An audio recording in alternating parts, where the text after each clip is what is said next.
Hey guys, welcome back to our channel. In this short tech tutorial video, we're going to teach you how you can change your workspace name in Notion really quickly. So drop a like and now let us jump right into it. Head over to Notion, access your workspace by clicking on that arrow down icon in the top left corner and by selecting your workspace from that menu below.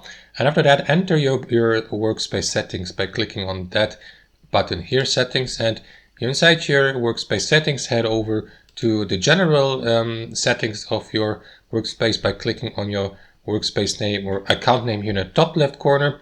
And after that, you will be given the opportunity to change, for example, your username here and also your workspace name by selecting general here on the left hand side.